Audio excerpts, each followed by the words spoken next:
வணக்கம். இந்த ஒரு ஸ்பெஷலான எக்ஸ்பிளைனருக்கு உங்களை வரவேற்கிறேன். இன்னைக்கு நாம சும்மா ஒரு சாதாரண வரலாற்று கதைய பார்க்க போறதில்ல. பல ஆயிரம் வருஷங்களுக்கு முன்னாடி காலத்தோட தொடக்கத்துல நடந்த ஒரு மாபெரும் பேரரசனோட பிறப்பு ரகசியத்தை எந்த ஒரு சார்பும் இல்லாம அதோட பிரம்மாண்டத்தை மட்டும் இந்த அலசல்ல நாம பார்க்க போறோம். ஒரு மிகப்பெரிய காவியத்தோட பக்கங்களை நாம இப்போ திறக்க போறோம். ரெடியா? நாம பார்க்க போற இந்த காவியத்தை 4 முக்கிய அத்தியாயங்கள பிரிச்சிருக்கோம். பொன்னகரம் இலங்கை, சகுனங்களும் சபதங்களும், விதியின் தரிசனம், அப்புறம் பேரரசனின் பிறப்பு. இதான் இன்னைக்கு நம்மளோட அஜெண்டா. சரி, நேரா முதல் அத்தியாயத்துக்குள்ள போயிடலாமா? அத்தியாயம் 1. பொன்னகரம் இலங்கை, வரையறுக்கப்படாத ஒரு பழங்கால உலகம். இது ஆதிகாலம். உலகத்துல இருள் இன்னும் முழுசா விலகாத ஒரு நேரம்னு வச்சுக்கோங்களேன். மனுஷங்க இன்னும் நாடுகளா பிரியல, எல்லைகள் கிடையாது. அந்த மாதிரி ஒரு காலத்துல இந்த பரந்த பூமியோட தெற்கு பகுதியில கடலால் சூழப்பட்ட ஒரு தீவு இருந்துச்சு. அந்த தீவு சும்மா ஒரு சாதாரண நிலப்பரப்பு கிடையாதுங்க. செல்வம், அறிவு, வீரம், மந்திரசக்தி இது எல்லாமே ஒன்னா சேர்ந்த ஒரு பிரம்மாண்டமான பேரரசு அது. அதோட மையத்துல வானத்தை தொடுற அளவுக்கு ஒரு தங்க அரண்மனை இருந்துச்சு. அது வெறும் பில்டிங் இல்ல, ஒரு மாபெரும் அதிகாரத்தோட மையப்புள்ளி. அந்த அரண்மனையோட பிரம்மாண்டத்தை வார்த்தையால சொல்லவே முடியாது. ராத்திரி நேரத்துல அந்த தங்க அரண்மனை மேல நிலா வெளிச்சம் படும்போது அத பாக்குறவங்களுக்கு ஒரு நிமிஷம் சந்தேகம் வந்துருமா, இது மனுஷங்களோட உலகமா இல்ல தேவர்களோட உலகமான்னு அந்த அளவுக்கு ஒரு பிரமிப்பு. அப்படிப்பட்ட ஒரு அரியலையில உட்கார பிறந்தவனை பத்தி தான் நாம இப்ப பார்க்க போறோம். அத்தியாயம் 2. சகுனங்களும் சபதங்களும். தவத்திற்கும் பேராசைக்கும் இடையிலான மோதல். அந்த பேரரசன் கருவுல உருவாகிறதுக்கு கொஞ்ச காலத்துக்கு முன்னாடி நடந்த விஷயங்களை இப்ப பார்க்கலாம்.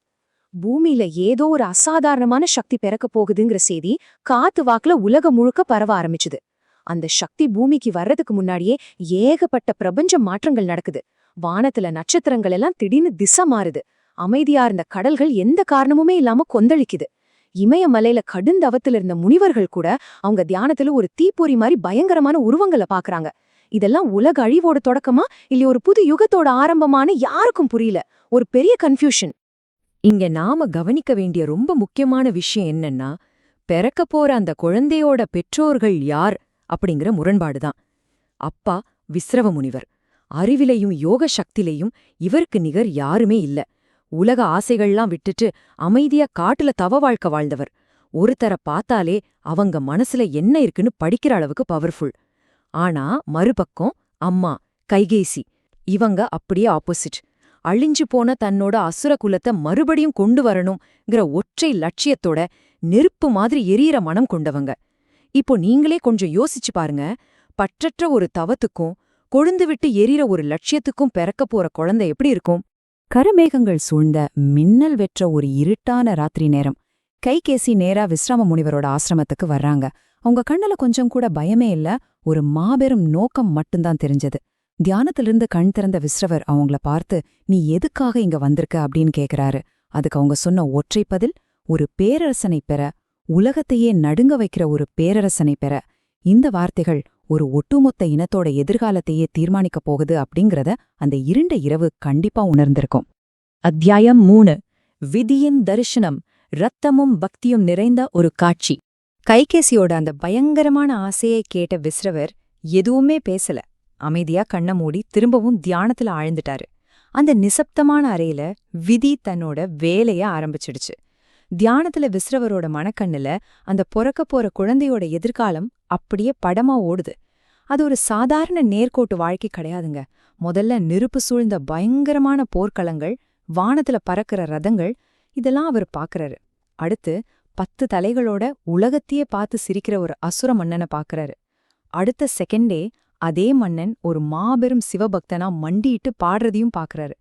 கடைசியா ரத்தம் சிந்திய ஒரு போர்க்களத்துல அந்த மாவீரன் விழுந்து கிடக்கிறதும் அவருக்கு தெரிஞ்சது. கண்ண திறந்த விஸ்ரவர் முகத்துல ஒரு பெரிய கவலை.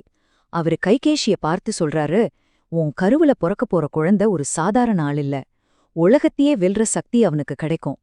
ஆனா அவனோட விதி பெருமையும் பேரழிவும், அதாவது இருளும் ஒளியும் கலந்ததாத்தான் இருக்கும் அப்படின்னு ரொம்ப சீரியஸா எச்சரிக்கிறாரு.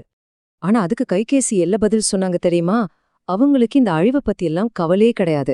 சத்தமா சிரிச்சுட்டு, உலகம் அவனை பார்த்து பயந்தால் அதுவே எனக்கு போதும் அப்படின்னு அசால்ட்டா சொல்லிட்டாங்க. அவ்வளவுதான். தவிர்க்க முடியாத அந்த விதியோட சக்கரம் அந்த செகண்ட்ல இருந்து ரொம்ப வேகமா சுழல ஆரம்பிச்சிடுச்சு. அத்தியாயம் 4. பேரரசனின் பிறப்பு. புயல் கரையை கடக்கிறது. அந்த விசித்திரமான கர்ப்பகாலம் முடிவுக்கு வருது. மழை பெய்ய வேண்டிய நாட்கள்ல வானம் நெருப்பு மாதிரி செக்கச்செவேல்னு சிவந்து காணப்பட்டுச்சு. கடல் அலைகள் கரைய மோதுற சத்தம் கூட ஏதோ ஒரு பெரிய ஆபத்து வரப்போதுன்னு வார்னிங் கொடுக்கற மாதிரி இருந்துச்சு. இடி மின்னலுக்கு நடுவுல அந்த நள்ளிரவுல குழந்தை பிறந்தது. பிறந்த அந்த நிமிஷம் அரண்மனை முழுக்க பூகம்பம் வந்த மாதிரி அப்படி அதிர்ந்துச்சு. எரிஞ்சிட்டு இருந்த தீபங்கள் எல்லாம் தானா அணைஞ்சு போச்சு. சில நொடிகள் பிரபஞ்சமே அப்படி ஃப்ரீஸா நின்னுடுச்சுன்னு சொல்லலாம். அதுக்கப்புறம் அந்த இருளை கிழிச்சுக்கிட்டு அந்த குழந்தையோட அழுகுரல் கேட்டுச்சு. ஆனா அது சாதாரண குழந்தையோட சத்தம் மாதிரி இல்ல, போர்க்களத்துல ஊதுற ஒரு ஆக்ரோஷமான சங்கோட முழக்கம் மாதிரி இருந்துச்சு. இந்த குழந்தைய பார்த்த உடனே அரண்மனை முதிய ஜோதிடர் பயத்துல நடுங்கிட்டாரு. அவர் அந்த குழந்தையோட ஜாதகத்தை பார்த்துட்டு சொல்றாரு, இந்த குழந்தையோட விதியில ஒரு மாபெரும் ராஜயோகம் மட்டுமல்ல, அதைவிட ஒரு பெரிய அழிவும் ஒளிஞ்சிருக்கு அப்படின்னு. யோசிச்சு பாருங்க, ஆதிக்கம், அழிவு ரெண்டுமே உச்சத்துல இருக்கிற ஒரு விதிய அவர் கணிச்சு சொல்றாரு. ஆனா ஜோதிடரோட இந்த எச்சரிக்கைய கைகேசி கொஞ்சம் கூட காதுல வாங்கிக்கல. அவங்க ரொம்ப பெருமையா அந்த குழந்தைய தன் கைகள்ல தூக்குனாங்க. அந்த குழந்தையோட கண்கள் அப்படியே நெருப்பு மாதிரி ஜொலிச்சுது. பிறந்த குழந்தைதான், ஆனா அதோட பார்வையில ஏதோ ஒரு அசாதாரணமான, உலகத்தையே எதிர்க்கிற ஒரு திமிர் தெரிஞ்சது. இவன் உலகத்தையே என் காலடியில தலகுனிய வைப்பான் அப்படின்னு அவங்க கர்வம் பட்டாங்க. ஒரு ஓரமா நின்னு இதையெல்லாம் ரொம்ப அமைதியா பார்த்துட்டு இருந்த விஸ்ரவர் ஒரு உண்மைய அன்னைக்கே உணர்ந்தார். இந்த குழந்தையோட வாழ்க்கை வெறும் ஒரு வரலாற்று குறிப்பா முடிய போறதில்ல. ரத்தம், பக்தி, காதல், கோபம், பழிவாங்கல், மாபெரும் வீரம், அப்புறம் கடைசியா உச்சக்கட்ட அழிவு, இப்படி மனுஷ உணர்வுகளோட அத்தனை பரிமாணங்களையும் உள்ளடக்குன ஒரு மாபெரும் காவியமா இது மாறப்போகுது அப்படிங்கறத அவர் ரொம்ப தெளிவாவே உணர்ந்துட்டார். இந்த குழந்தைக்கு ஆரம்பத்துல 10 முகங்கள் கொண்டவன் அப்படிங்கிற அர்த்தத்துல தசகிரீவன் அப்படின்னு தான் பேர் வச்சாங்க. ஆனா காலம் உருண்டோடுச்சு. அவனோட செயல்கள், அவனோட தவம், வீரம், கோபம் எல்லாமே அவனை ஒரு மாபெரும் சிகரத்துக்கு கொண்டு போச்சு. வரலாறு அவனை வெறும் தசகிரீவன் அப்படின்னு சுருக்கிடல. மாறா உலகம் அவனை ஒரு பெயரை கேட்டு அச்சத்தோடும் ஆச்சரியத்தோடும் பார்க்க ஆரம்பிச்சது. என்ன பேர் அது உங்களுக்கு தெரியுமா? ராவணன். பல 1000 வருஷங்கள் கடந்தும் இன்னிக்கும் உலகத்தால மறக்க முடியாத ஒரு பெயர். பெருமையும் வீழ்ச்சியும், ஒளியும் இருளும், பக்தியும் கோபமும் கலந்த ஒரு மகா சரித்திரம் அவன். ஒரு மனுஷனோட பிறப்பு முழு பிரபஞ்சத்தையும் எப்படி உழுக்க முடியும் அப்படிங்கிறதுக்கு இந்த வரலாறு ஒரு சூப்பர் உதாரணம். இந்த அலசல்ல நாம பார்த்த அவனோட பிறப்போட ரகசியங்கள், தார்மீக தீர்ப்புகளுக்கு அப்பாற்பட்டு ஒரு காவியத்தோட பிரம்மாண்டத்தை உங்களுக்கு கண்டிப்பா உணர்த்தியிருக்கும்னு நம்புறேன்.